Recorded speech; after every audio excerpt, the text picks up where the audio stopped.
तुम्हा सर्वांना हा प्रश्न पडला असेल, हा किल्ला कोणता आहे? तर हा किल्ला तळ्यातला आहे, इंदापूर. माझ्या गावी आलोय मी, तुम्हाला सर्वांना माहितीच असेल. ह्या वर्षी गावाचं कायापलट झाली आहे, म्हणजे हिरवगार वातावरण झालेलं आहे सगळीकडे, चारी दिशेला. तिचं डेकोरेशन करायला आपल्याला पूर्ण रात्र जाते. त्यामध्ये डेकोरेशन खूप वेळा चेंजसुद्धा होतो, असं करूया ना असं करूया. तेच आमच्या इथे सुद्धा झालं. मामाच्या डोक्यातली आयडिया वेगळी होती आणि आमच्या डोक्यातली आयडिया वेगळीच होती. त्याच दिवशी गणपती आपल्या कार्यशाळेत आले होते, तेव्हा बाल्या डान्स केला सर्वांनी. रात्रभर 2-3 वाजेपर्यंत सगळे नाचत होते. दुसऱ्या दिवशी पहाटे आम्ही गणपती घ्यायला गेलो. गणपती सगळ्यांचे एकदम सुंदर आणि मोठे होते.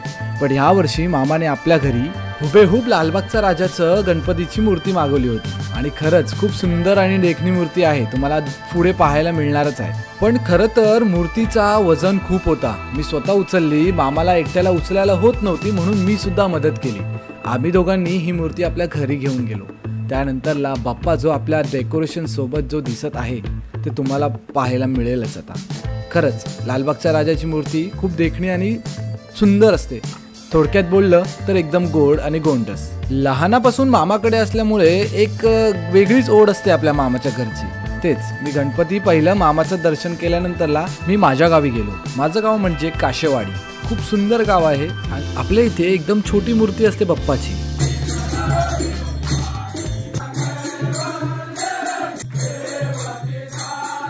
आणि आपल्या कोकणात हर एक गावी 1.5 दिवसाचे गणपती जातात तेव्हा बाल्या डान्स असतो. आमच्या गावी सुद्धा असतो, पहा.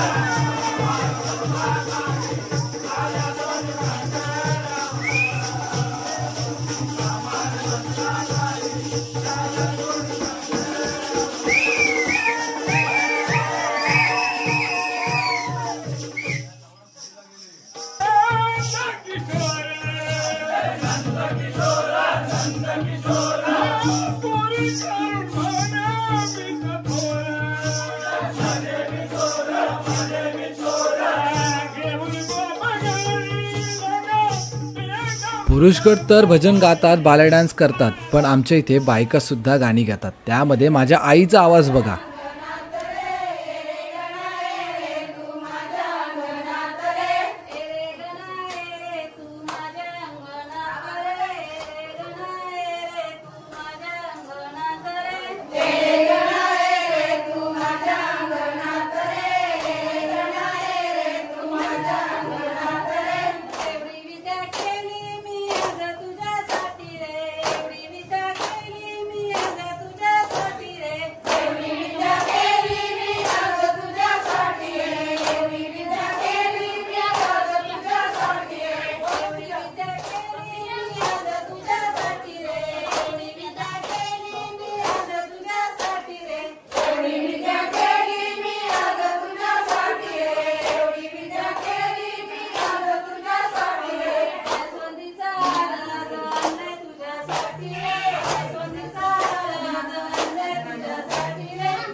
1.5 दिवस कधी संपू लागले काय समजलंच नाही.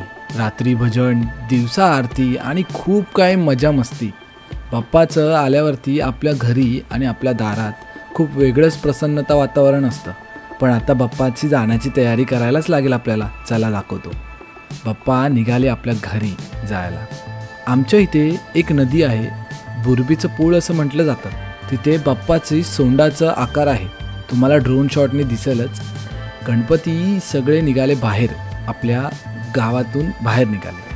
आणि हा जो रोड आहे तो खूप सुंदर एक दृश्य. कोकणात आपले घर किती सुंदर आहेत, किती सुंदर रस्ते आहेत हे पाहायला मिळतात. आणि त्यानंतरला जो ठिकाण मी तुम्हाला सांगत होतो की बाप्पाच्या सोंडेसारखं दिसतं, तेही तुम्हाला इथे दाखवीन. मी ड्रोन उडवला होता आणि प्रॉपर म्हणजेच तिथे गणपती बाप्पाची सोंड दिसू लागली मला. तुम्हाला दिसून येत असेल, इथून तो मुलगा चालतो, तो कान आहे बाप्पाचा. त्यानंतर इथून पूर्ण मोठी सोंड खाली जाते आणि आम्ही त्या सोंडीवरती गणपती बाप्पा सगळे ठेवलेत, आमचे छोटे छोटे बाप्पा. तर असं काहीतरी हे ठिकाण आहे आमचं, जिथे आम्ही पूर्वीपासून बुरबीच्या पुलावरती गणपती विसर्जन करतो. त्याच जाऊ नका, थांबा, मला काहीतरी सांगायचं. रात्री महिला गट नाचले होते, तरी पण पुन्हा आपल्या इथे या पुलाच्या इथे बाप्पाला शेवटचा निरोप देत होते. पहा.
चला, तर आता बाप्पा आपल्याला निरोप देत आहेत आणि ह्या क्षणी ह्या ठिकाणी आपण रुसून बसणं गरजेचं नाही, कारण की बाप्पा पुढच्या वर्षी पुन्हा नव्याने येतीलच. पण हा जो दिवस आहे तो कुठे ना कुठे आपल्याला नको यायला असं वाटतं. गावाला असं वाटत असेल ना, आता 1.5 दिवसाचे गणपती गेले, आता कोणीच नाही राहणार गावात, परत शांतता तयार होईल. मुलं बसायची कट्ट्यावरती, ते सुद्धा बसणार नाही. महिला एकत्र बसून एकमेकांची टिंगळ खेचायची, ते सुद्धा होणार नाही आहे. त्यानंतरला वयस्करांनी जी मीटिंग घडवलेली गावासाठी सुधारण्यासाठी, ती सुद्धा होणार नाही आहे. तर पुढच्या वर्षी गणपती बाप्पा लवकर या. धन्यवाद.